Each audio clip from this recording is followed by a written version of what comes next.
guys, thanks for stopping by. Welcome to ASMR.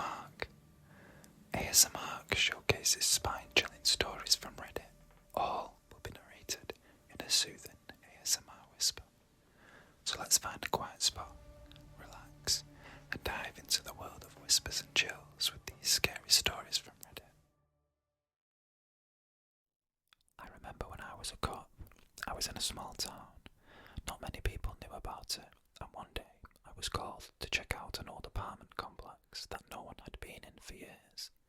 It had been closed down for a ton of health reasons, but you know how teens are. Sometimes they went up there to smoke, graffiti and stuff. My job, or someone else in the area, was just to kick them out. We didn't really care. They were just kids after all. Of course, when I got there, I found some lit up smokes. I grumbled to myself, knowing I had to deal with them again. Come on, kids, I have other things to do, just leave. I looked around with my flashlight, not seeing anyone. I sighed and continued deeper into the complex, walking upstairs. I could hear someone moving upstairs. The closer I got to the noise, the more I heard. Grunting, wheezing, someone was in pain. I hurried up the stairs, looking through the empty apartments, and one of them held a man in a chair. At least, what was once a man. The chair and his surroundings were bloody. The room had been remodelled to look like a surgery room, a quick, cheap one. The tools weren't even cleaned. There were bodies in the back. Their heads were missing. That wasn't even the worst part of it. The worst part was the guy I found. His body was fine, but his head. His mouth was surgically enlarged up to 5 times its normal size. His gums, his cheeks, his teeth. He had now around 176 teeth, not all his. The way it was shaped was made to be a smile, a large, disturbing, non-human smile. His throat had been stretched out to fit all around his mouth.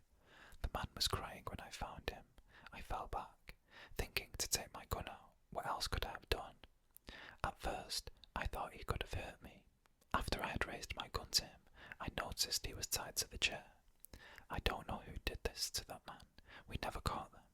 I had called back up, and they found the man dead at arrival, shot on sight by me. I won't give you many details on what he told me to try and track the man, but he mostly told me to end his suffering, which I did. People did not need to know about this, so I was asked to stay at home. Talk to no one about it, and they'd get back to me. I'm sharing this story because we still haven't caught the person that did this. It's been years since this happened, and I just can't live with the thought of no one knowing this person is still alive. I hope they're not.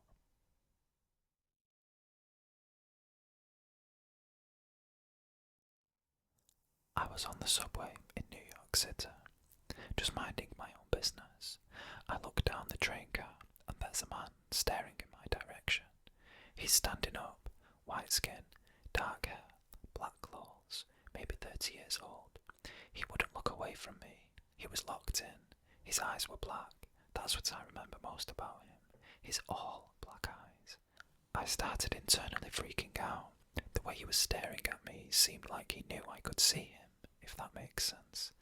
I looked around, and no one seemed fazed, but this man stared at me like he knew I could see him. It felt paranormal, cryptic. My first thought was demonic. At the next stop, I got off the train because I couldn't stand to be in the same car as him. I've always felt sensitive to witchy things. Once I knew my roommate had a Ouija board in the house without her telling me. This occurrence was just one of many I've had, but this one stands out the most.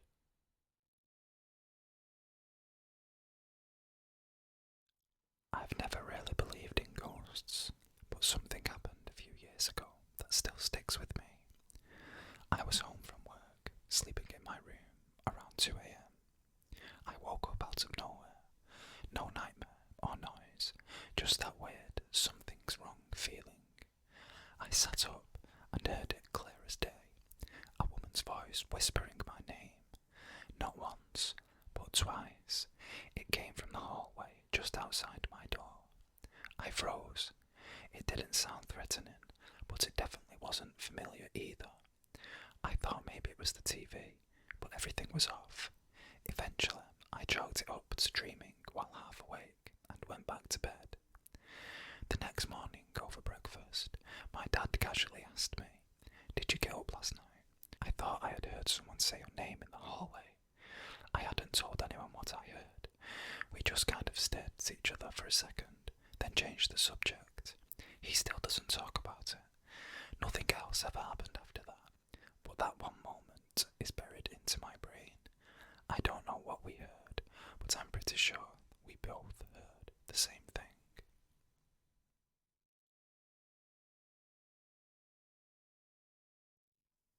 This story is probably not going to make sense, but I have to tell somebody.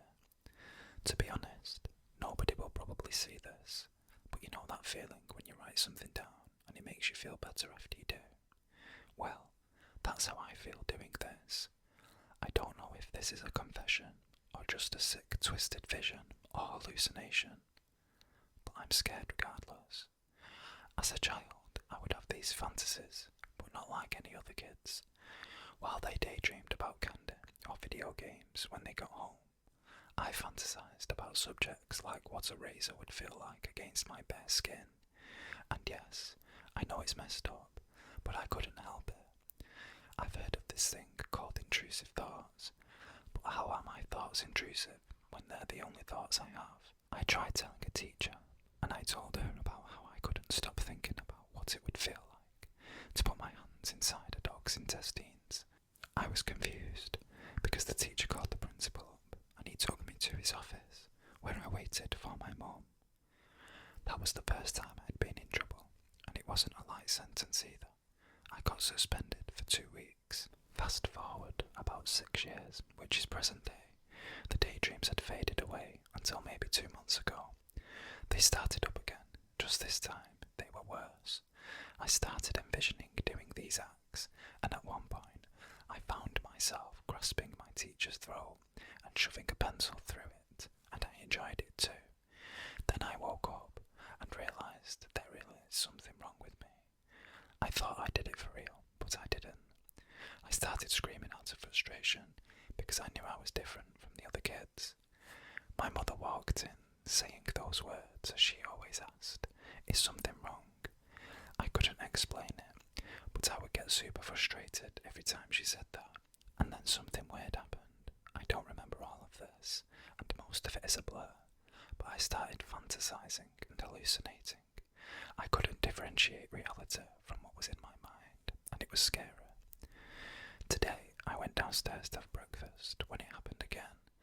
I stood up and grabbed the kitchen knife sitting by me and stared at my mum. She was cooking pancakes on the stove, and I couldn't control myself. I wanted to stop, but my body kept moving closer and closer until I grabbed her head and pulled it back, holding a knife to her throat. I swear it wasn't me doing it. Something inside me made me do it.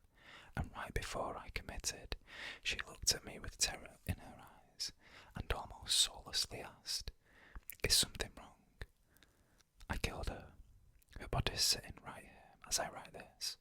I keep looking at her body, hoping this is a hallucination. I don't know what's real anymore. Am I even writing this right now? Who knows? All I know is there's an evil inside me. It takes me, controls me, makes me do these terrible things. To anyone who has these same problems, please seek help. I made many mistakes and sheltered myself, and now my mother is dead. At least I think. Wait, I just heard a whisper say, "Is something wrong?" I think somebody's looking for me. Please, just read it.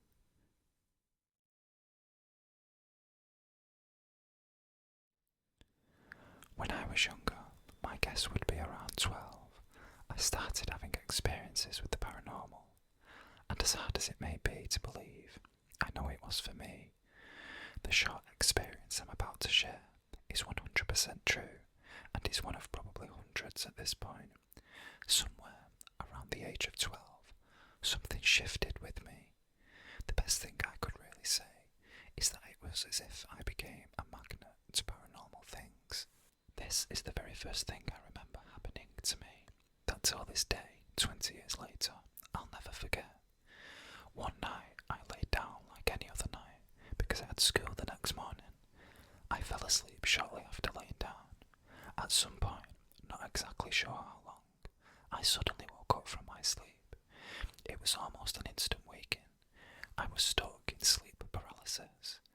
My eyes were wide open, but no matter what I did, I simply couldn't move.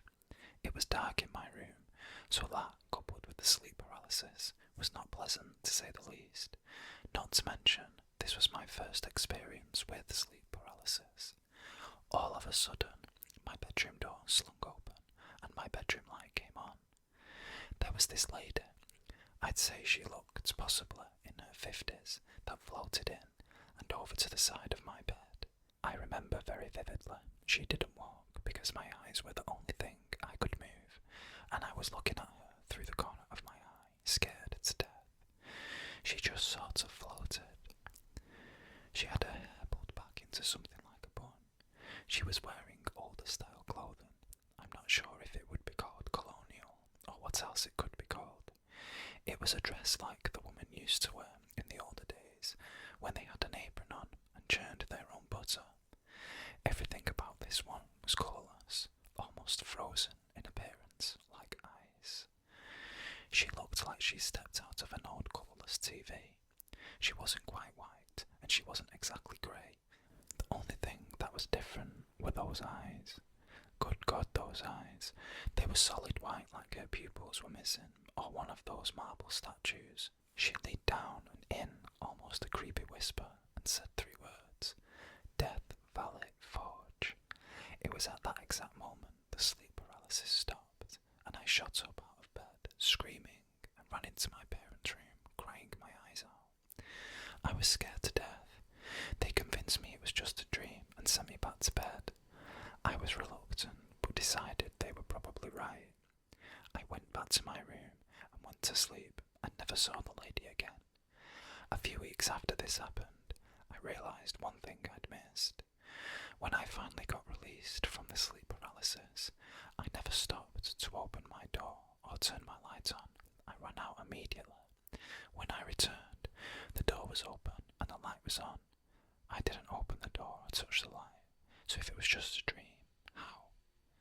This is 100% true, and I've not spoken about it to many people.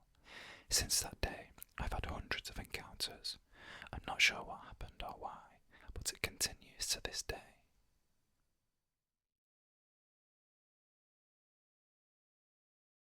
So, long story short, a couple of months ago, my boyfriend and I were laying down, about to go to sleep.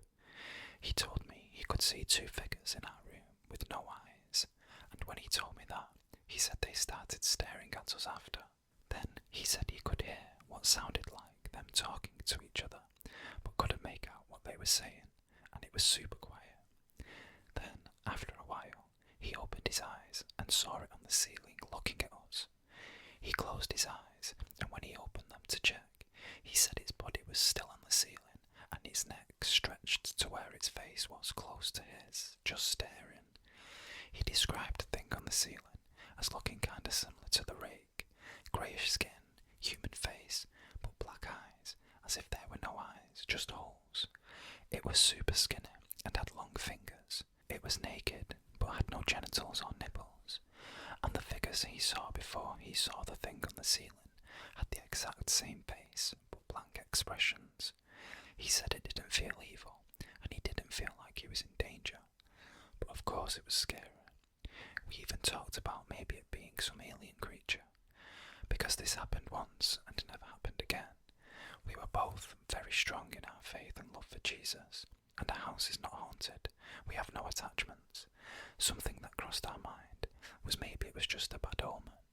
We think this because a couple of months after, his brother lost his child. We don't know what to do, and don't know what it was.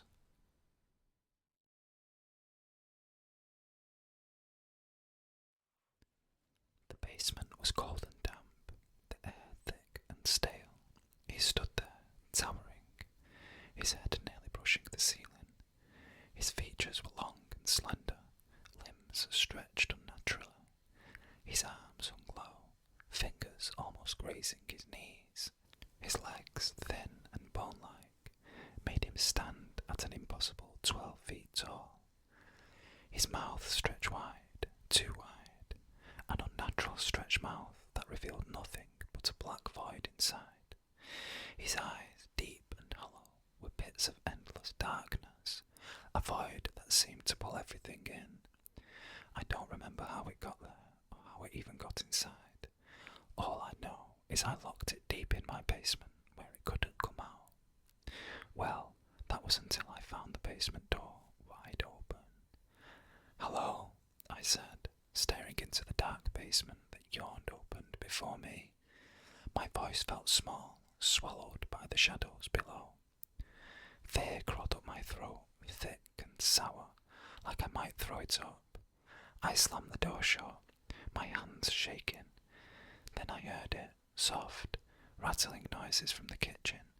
Gentle, deliberate, like something was moving in there. Something was in the house with me. I moved deliberately, each step slow and careful, my breath caught in my throat. I watched my surroundings, making no noise as I crept towards the kitchen, and then I saw it. The creature from my basement stood at the sink, its towering frame hunched awkwardly beneath the ceiling. It stared out the window, motionless, its long, slender limbs hanging at its sides. It didn't move, it didn't make a sound, it just stood there, like it belonged. My heart slammed against my ribs as I bolted for the front door, feet barely touching the ground. I didn't dare look back, I didn't need to. The roar came first, splitting the air like a thunderclap. It wasn't human, it wasn't animal, it was deep, raw and wrong, vibrating through my bones, rattling my teeth. My legs nearly gave out from the sound alone, but fear shoved me forward. I hit the door hard, bursting into the cold night air. My car was just ahead, parked in the driveway. My keys, I needed my keys. My hand dove into my pocket, fingers trembling as I fumbled them out. Behind me, the door exploded open with a splintering crack. Heavy, unnatural footsteps pounded against the ground, fast, too fast. I didn't have to see it to know it was coming. I could feel it closing the distance. I reached the car, yanked the door open, and threw myself inside. My hands shook so badly the keys slipped through my fingers and hit the floor mat. No, no. I grabbed them again, forcing the key into the ignition. The engine sputtered, coughed, the sound of death. The creature lunged from the doorway, its long, bony limbs propelling it forward in a blur of twisted movement. It was nearly to the car. The engine roared to life. I slammed the gear into reverse, tires squealing as I stomped the gas. The car jolted backwards, throwing me against the seat as the creature lunged, just barely missing the hood. Its empty black eyes locked onto mine for a split second, burning into me before I peeled out of the driveway. I didn't stop. My foot stayed pressed to the floor, the car flying down the long, dark street. The night swallowed everything around me, but I didn't care where I was going, as long as it wasn't back there. Days passed. I barely slept, holed up in a cheap hotel on the edge of town. The room smelled like old cigarettes and stale air, but it didn't matter. It had 4 walls and a locked door. Every night I checked the window, just to be sure. That night was no different. I pulled back the curtain, heart already racing before I even looked. The parking lot below was empty, streetlights flickering weakly against the dark. For a second, I let myself believe I was safe. And then I saw it. Beyond the lot, past the stretch of cracked asphalt and the rush-chained link fence, the woods began. Thick, black trees rising like jagged teeth. And there, just at the edge where the trees met the night, it stood, the tall, twisted figure. It didn't move, it didn't blink, it only stared, watching me from the shadows. It had found me. In an instant, I yanked the curtain shut, heart slamming against my ribs.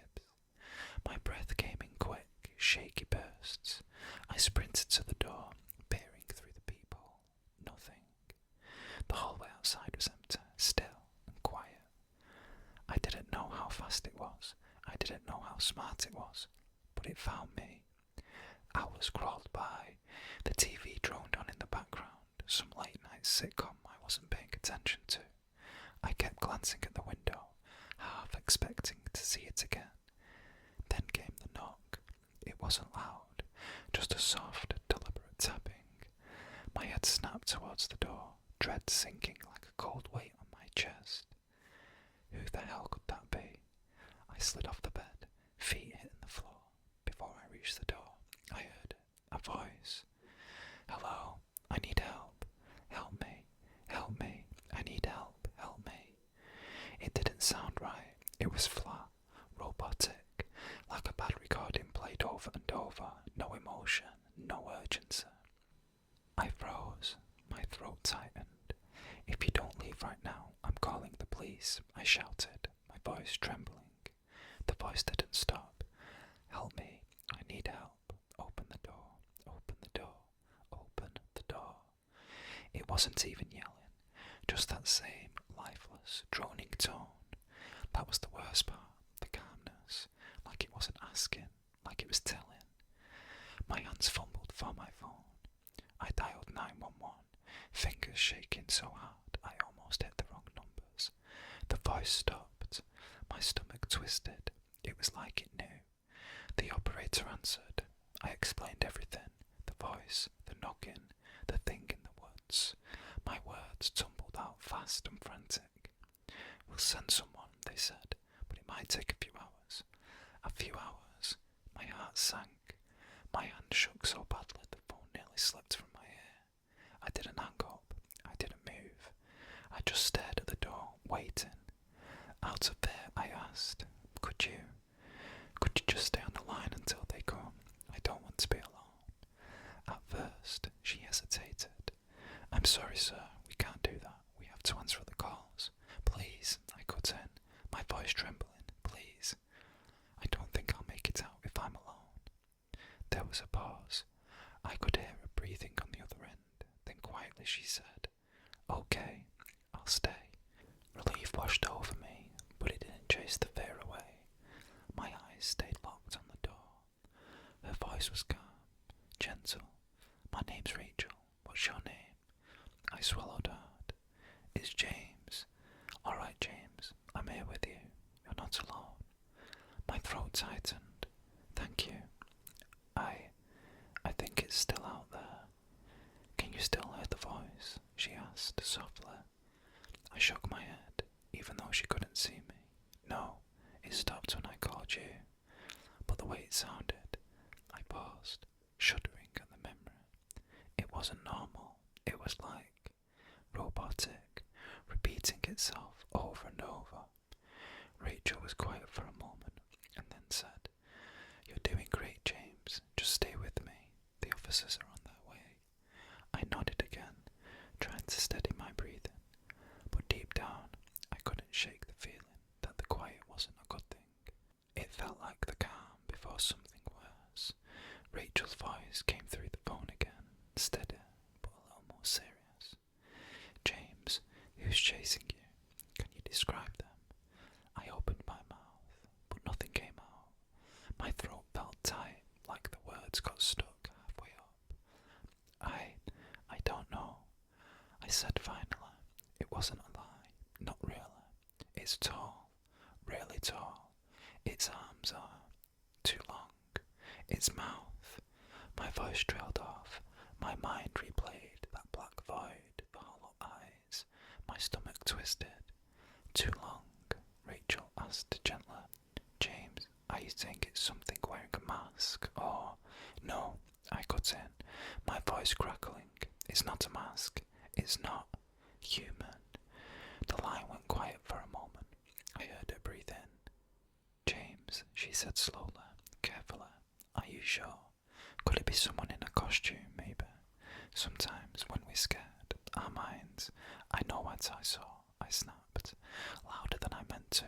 My voice echoed off the hotel walls, and I flinched at how desperate I sounded. Rachel didn't react. She stayed calm. Okay, I believe you. You're doing great, James. Just stay with me, alright? The officers are still on their way. My chest felt tight, like I couldn't get a full breath. My eyes stayed locked on the door. I couldn't tell her the truth, not all of it. If I said a monster crawled out of my basement and followed me to a hotel, they'd think I'd lost my mind. Maybe I had. But the thing outside, the voice, it wasn't in my head. It was real, and it wasn't gone. An hour passed in what felt like seconds. The room was still, but I couldn't escape the feeling that something was wrong. My pulse thudded in my ears, every breath a battle against the rising panic. Rachel's voice kept me tethered to reality, her calm words, a thread I clung to.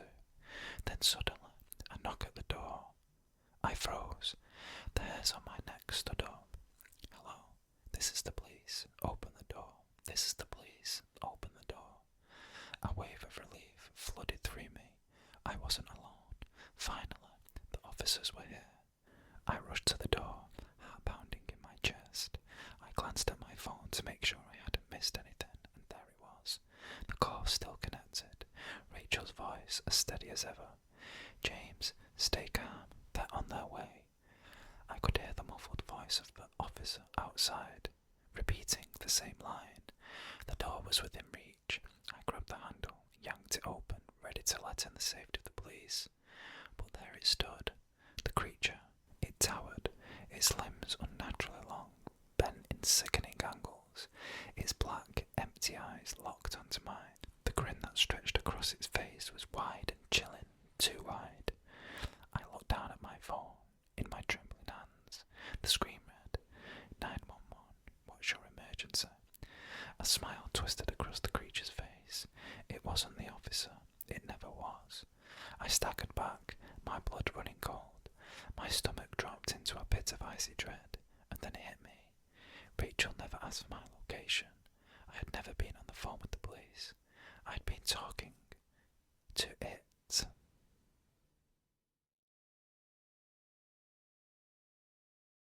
Robert and I met on Tinder. We had our first date at my house. We lost track of time, so I said, what time is it? And Robert answered, it's 1 a.m. I should go home now. I replied, no, it's too late for you to go home and drive. You can stay here at my house, but you'll need to sleep on the floor. Robert agreed and slept on the floor. We both told each other good night. 2 hours passed, so it's now 3 a.m. I woke up because I felt someone staring at me. It was Robert staring at me. I said, hey, what's wrong? Robert panicked a bit and then said, do you want to go and get some food outside? Whilst he was pulling me out of my bed. I said, but I've got food here at home. He dragged me, holding my hand. When we was in the car, I asked, why did you want to buy food when there is food at home? Robert replied, Jana, call the police now, while buckling his seatbelt. I said, why? Robert said, I woke up at 2:45 and saw a man staring at me under your bed. I felt a shiver down my spine.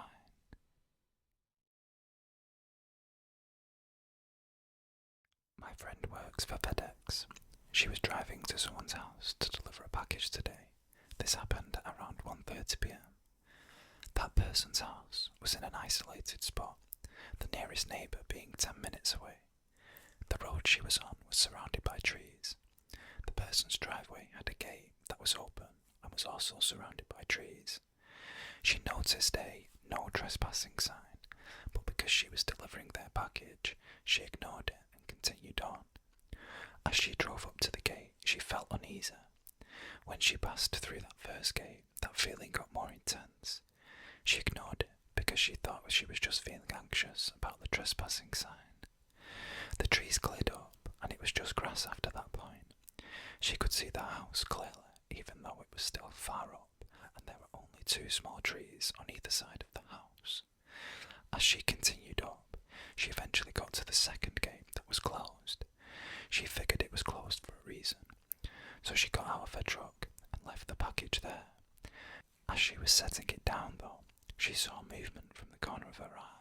She didn't turn her head or anything to see it, because she said she felt like it was a bad decision to do so. All she did was move her eyes in its direction. When she moved her eyes to get a better look at it stopped running and sharply turned its head to her. That's when she got into her truck, still without looking, locked it, and drove off.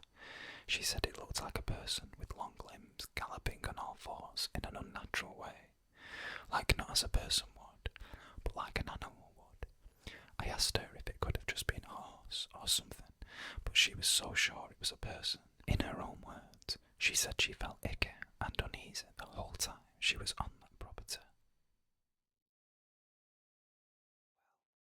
That concludes today's Scary Reddit stories. Thank you for listening. If you enjoyed this creepy journey, don't forget to like and subscribe. Please also leave your own spooky experiences below.